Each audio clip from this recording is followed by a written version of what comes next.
"Oh, hello.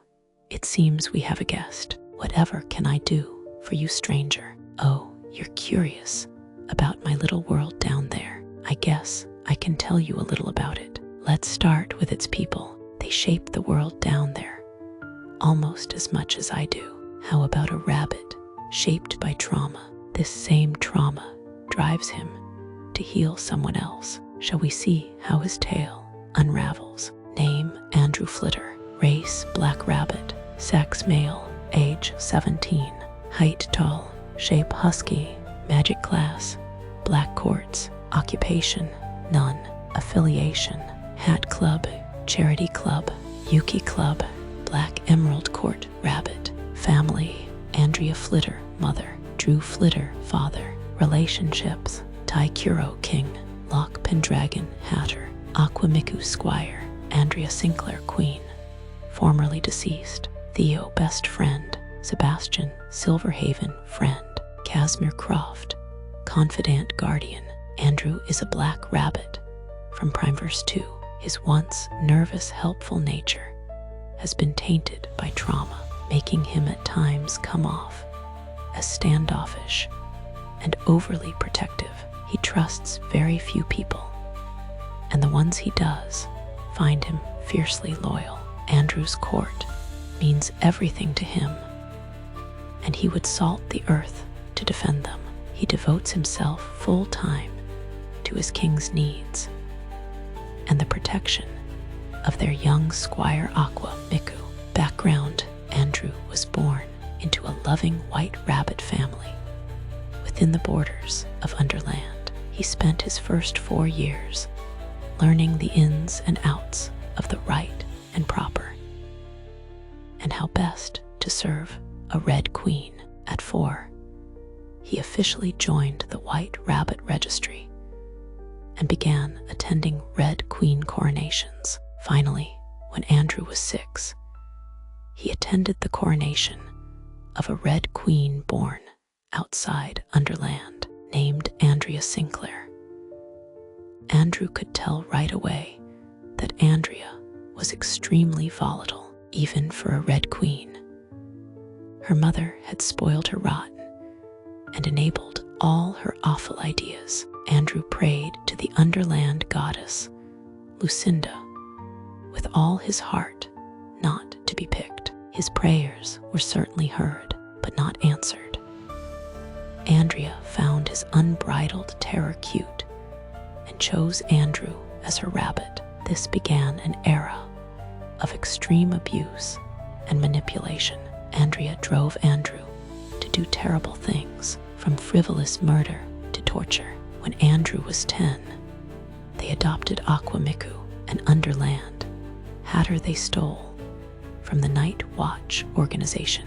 Instead of dividing the work, Andrea treated both like slaves. Andrew was still expected to commit violence, a task normally relegated to the hatter, while Aqua was treated as a gopher, despite her lack of abilities, which were typically given only to the rabbit. Things reached a peak 2 years after Aqua joined the court. Aqua was sent to retrieve tarts from a local shop. Not only was the shop across town, but it was also closed by the time she got there, returning empty-handed. Andrea lost her temper and decided that if Aqua couldn't do such a simple job, she didn't deserve to be among her court. Andrea was selfish, though. If she couldn't have Aqua, no one could. She then approached with the intention to kill the terrified girl. It was at this moment Andrew snapped. Unbeknownst to him, 2 other courts, the black and the blue, had emerged at this time.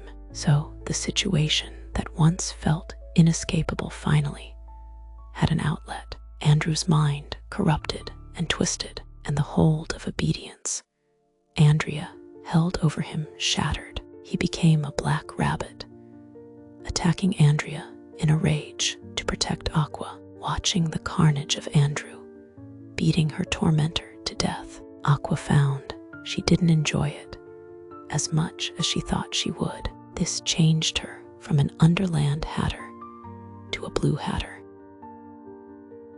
After killing Andrea, Andrew and Aqua went into hiding for 2 years to explore their new colors and to hide from Andrea's allies. When they finally resurfaced, they moved to Fairsilver to start a new life together. At the Hat, they met Casimir Croft, who offered to house and feed the wayward pair. Andrew was suspicious at first. Casimir admitted his reasons were selfish. Admittedly, Casimir had always wanted children of his own, but his hybrid nature as a hatter and Jabberwock disgusted most in the community. Andrew then knew this man was an outcast just like him and agreed to be adopted. Andrew joined the charity club and, through this, met Taikuro, an RHS variant Blue King that seemed far different from the royalty Andrew was accustomed to. He was kind and playful, and above all, easy to talk to. He found himself one day explaining his and Aqua's torrid past. Tai was horrified and offered to shelter both of them among his court. Andrew warned that mixed courts were frowned upon by the community. Tai was not deterred, stating he didn't care what others thought. He liked Andrew and found Aqua adorable, not to mention, if Andrew could support him to the extent he supported Aqua, then his treatments would likely not take most of the week to recover from. Andrew gladly accepted, knowing without a doubt Tai would take care of them. After joining, he was introduced to a charming Ashwood demon named Sebastian Silverhaven. He was the light of Tai's life. Andrew took a liking to the demon, especially when he saw how devoted and protective he was to his new king. It was shortly after joining Tai that a visiting Theodore Shire, a mage, recognized Aqua. He had met her during his paladin training. Aqua begged to spend time with Theo. As the two had once been friends, Andrew was skeptical at first, but soon learned to depend on Theo as a friend himself. Andrew did his best to care for Tai after his treatments, but Tai was beginning to show mental degradation from the sessions. Andrew and his court were approached by Minerva Ravenwood. When Andrew was 16, she offered the group a terrifying solution to save their king.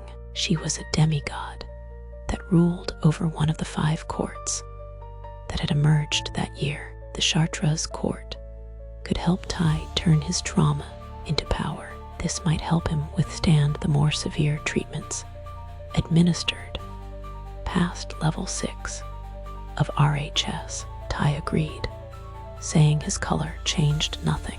They were still a court after all. Andrew, while nervous, respected his king's decision. Minerva's words proved to be genuine as Tai's mental state improved, relieving Andrew. Their court was later that year approached by Loch Pendragon, a pink hatter seeking to step out from his father's shadow. Aqua found him interesting and begged Andrew to agree with her and Tai. Andrew was vehemently against it. At first, the new pink courts ran on passion, as Andrew understood it. So, if something happened to someone precious to Locke, he was likely to go on a killing spree. Locke interjected to say that Andrew had it wrong. His court would be precious to him also, so he would never vent the loss of someone important on those also important to him. This made a weird kind of sense to Andrew, as things in madness often did. He agreed on the terms that Locke make an ingrained connection to one of them as soon as possible. Aqua eagerly volunteered to help with that. She had never liked the stress of being a hatter of the blue courts and loved the idea of a court based on connection and passion for those you love. She begged Locke to make her his squire with the approval of Andrew and Ty. The roles were set. Andrew is now learning to relax and let up on Aqua to allow her to make more connections in preparation for her future status as a Pink Hatter. He spends most of his time among his court, though Aqua often drags him off on fun adventures to help him socialize. He has found kinship with Sam Hittop, who also has a deep hatred for Red Queens after what they did to his grandfather. Personality: Andrew starts out with hope in his heart and a can-do spirit, eager to please. This is seemingly utterly crushed by Andrea's influence, leading him to become cold, calculating, and protective to the point of isolation. He feels as if he can no longer trust anyone. Casimir softens this slightly by showing Andrew that he is not alone in his suffering.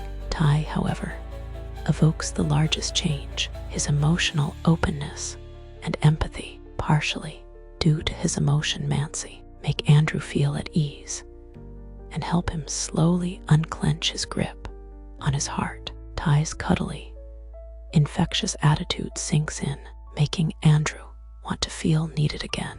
This resurfaces some of that forsaken white rabbit nature, letting him be the supportive rock and blanket Ty needs. Both Theo and Locke help Andrew realize he doesn't have to take it all onto himself. Aqua is strong and can handle herself and make her own decisions. Appearance: before his change, Andrew had snow-white fur, indicative of his white rabbit heritage. This bleeds into a sable black to symbolize his corruption and subsequent court change. Andrew's eyes, however, remain a bright, flickering pink throughout.